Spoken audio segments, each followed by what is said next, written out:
Hello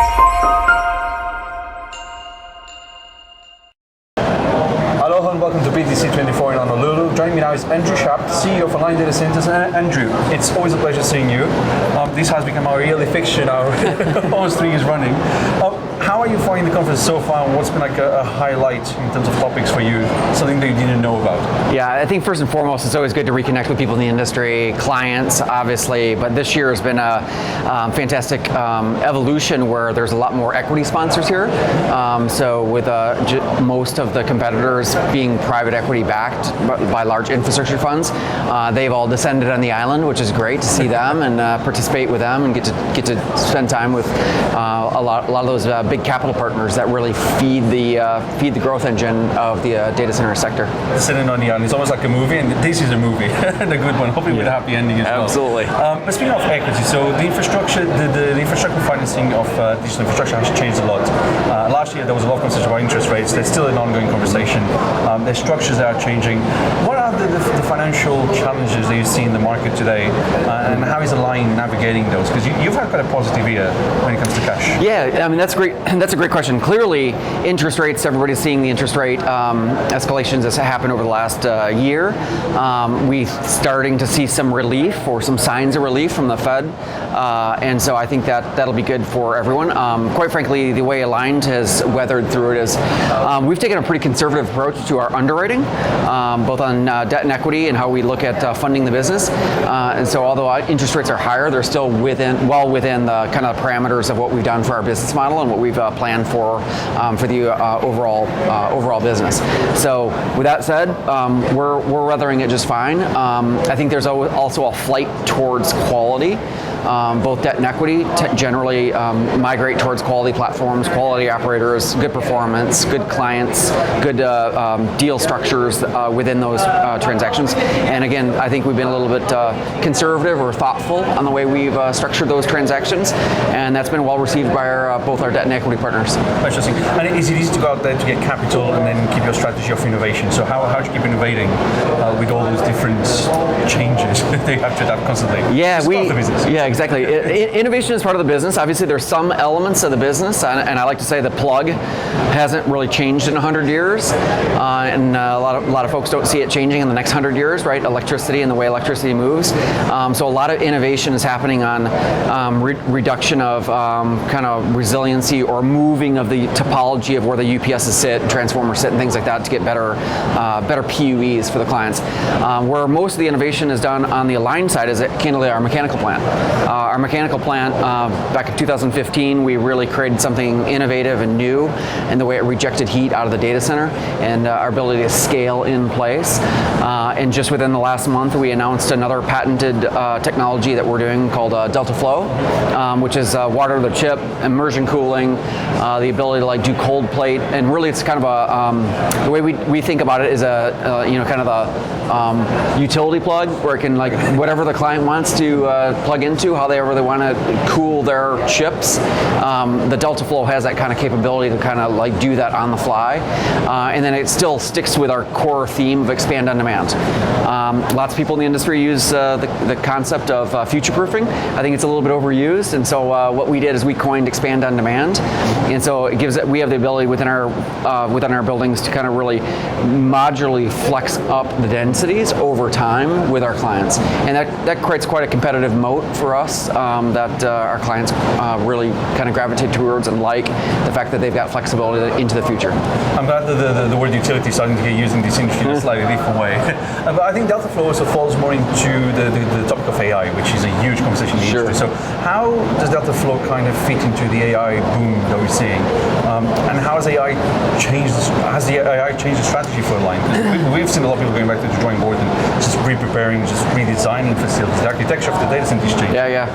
So how does that all I think the way Aligned kind of started our journey was focused on that density and flexibility, innovation, and then really sustainability. Layering AI on top of what we've already built has been kind of a good tailwind for us. It's been well received by our clients, the way we built and how we built what we kind of architected, more than a decade ago. And now we're just kind of like really feeding that innovation with Delta Flow flow, and that Delta flow gives us the ability to like take that great technology we had with the Delta Cube and really put that on steroids. Really get to the point where we can do variable densities, very high densities, GPU, again, like water to the chip, cold plate, immersion, all those different technologies. Because I think every client's going to probably roll out their own type of topology of what they think is the right way to do it. We have not yet seen a standard evolve, and I think it'll take quite a bit of time for that standard to evolve.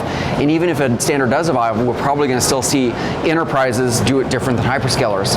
Hyperscalers in cloud do it different than hyperscalers in machine learning or AI or social media. And so the Delta Flow really gives us the flexibility to say yes to that wide aperture of those different use cases. What sort of solution follow-up do you see, do you envision for something like Delta Flow?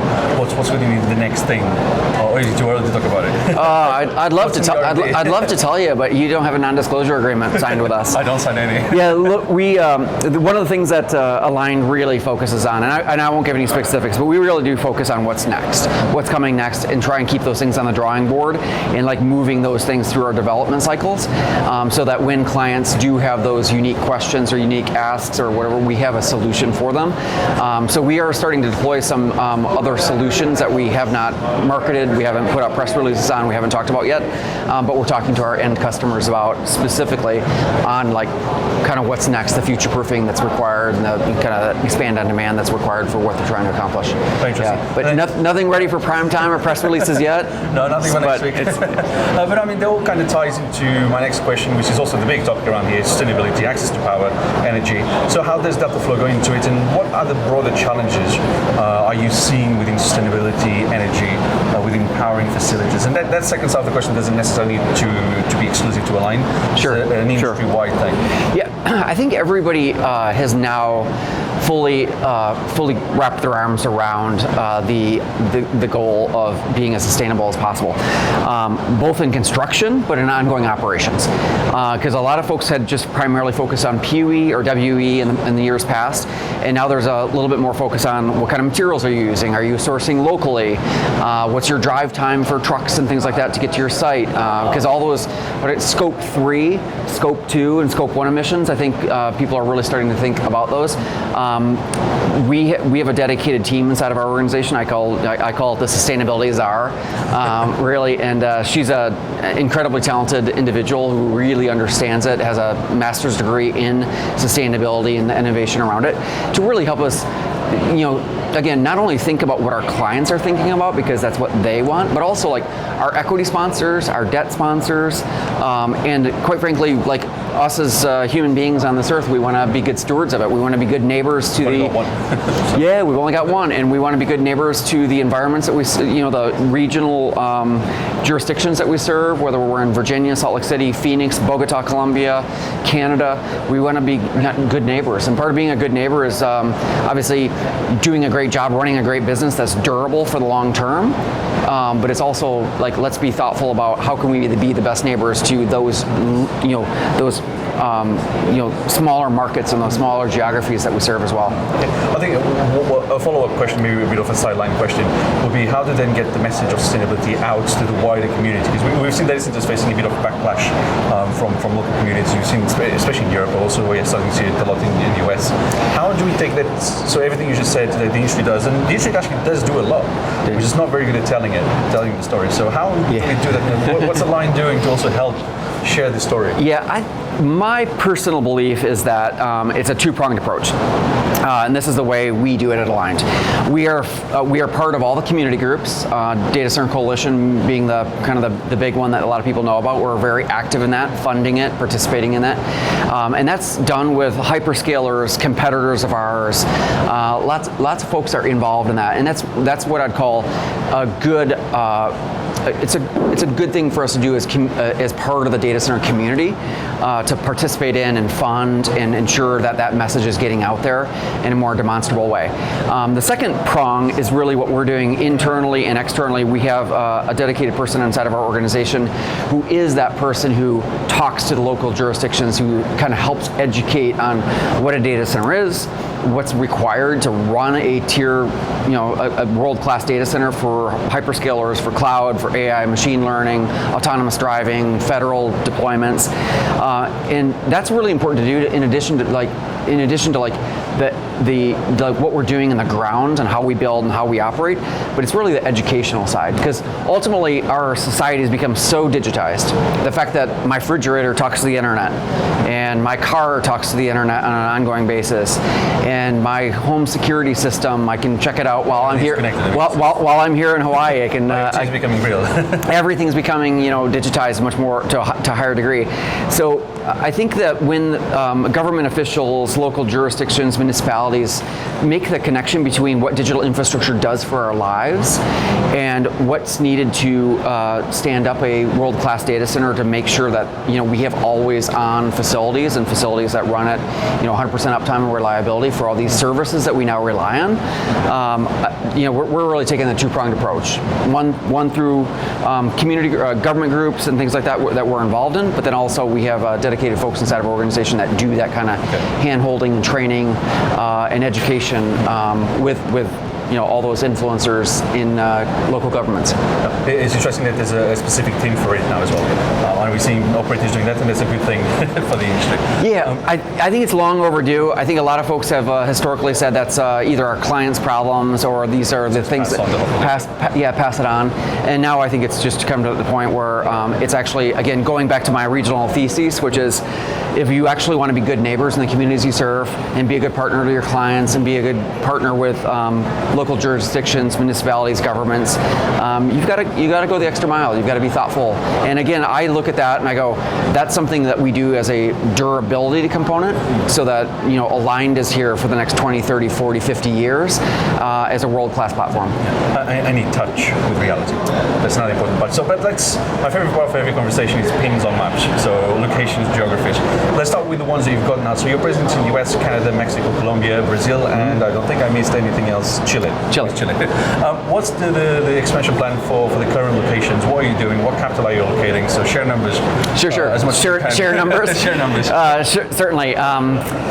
So we've doubled down on land acquisitions over the last year, and have quite a bit of what I'd call reserve capacity, land that is utilities on its way to it, and over the course of the next 12 months, 18 months, 24 months, and those markets are doubling down on existing markets that we serve, because the hyperscalers and our end customers are asking us for that. But we're also looking with a kind of a power first lens on where is that stranded utility, where is the utility within the grid, where can we do cogeneration close to things like natural gas power line pipelines, and so we're really being thoughtful around what those are. But you're going to see us doubling down in our existing markets. We generally don't press release land acquisitions, but we are north of 4.5 to 5 gigs of land banking, and which is a good number that we're pretty pleased with. It kind of gives us a good kind of pathway to achieve kind of our long range goals. And then we have, I'd say we have those just-in-time emergency transactions and things that come up. And those are wonderful opportunities that come with great partnerships with our clients and partners. And those are, you're going to see us put some new pins in the map that are going to be client-led, client-driven. I was just going to ask about that. So what can you tell us about that? What other markets are you going to go into? And is it still going to be very much Americas-based, or are we going to see across the pond? Or? Look, I think the way I think about organic growth versus M&A is pretty simple, which is, I'm following what my clients are after, and we're being very thoughtful to listen to what they're thinking about, where they want to go, and then and being reactive to them. But we're also being proactive. So even when we don't hear a particular market is interesting to them, but we see the opportunity with lots of power, with lots of land, good tax incentives, and so we will go proactive and speculatively in those markets and be proactive. But I think for the foreseeable future, you're going to see us primarily focus in the Americas. And part of that rationale that I have is I'm a big believer in do something with excellence, do it right, execute incredibly well. Don't try and be all things to all people. So I'm very interested in being the biggest is not my goal, but really really being quality and great for our shareholders, great for our customers, and great for our employees. Those are the things that I think make a magical company and a company that builds that, again, durability into what we're doing into the future. Okay, and then because I know you've got better things to do than spend more time with us, and I appreciate the time you're Not at all. In 12 months' time, when we're back here for PTC 25, what's the one thing you think is achievable for the industry altogether to achieve? And that we really need to get our act together to do it. What's the one wish? The one wish. Something achievable. Something achievable. Yeah. I think going back to the sustainability, I think a higher degree of collaboration between competitors of mine, end customers, ourselves, and even equity sponsors, equity and debt that can really help shape kind of the direction, the future of the industry. It's really funny. I've been in the industry for 20 some years, and there are some things that move fairly quickly in this industry, and then there's a lot of things that take some things that take a decade. I think a few of us were having a conversation last night about, we've heard about densities, and it took 10 years before densities actually started landing inside these facilities. So I think there's some things that we could do as an organization and as an industry to be a little bit more proactive to attack it, and that would be my hope for myself, my peers, that we would not only have, it's fine to be competitive on the field of battle, but when it comes to us as an industry, taking a little bit of a step back and be okay, how can we be better partners with, again, local jurisdictions, local governments, and just be more thoughtful on how we approach things to be sustainable and create more durability. And some of it is making sure that the overall marketplace understands what we serve, what we do, how much we serve for families, communities, homes, and not just Netflix streaming services, but there's lots of services, real use cases that affect people's daily lives. Okay, well, Andrew Schaap, CEO of Aligned Data Centers, it's always a pleasure. As for your home, thank you for watching, and do check our website and social media for more timely news from the digital infrastructure sector worldwide. At the capital you lead, we report. Hello.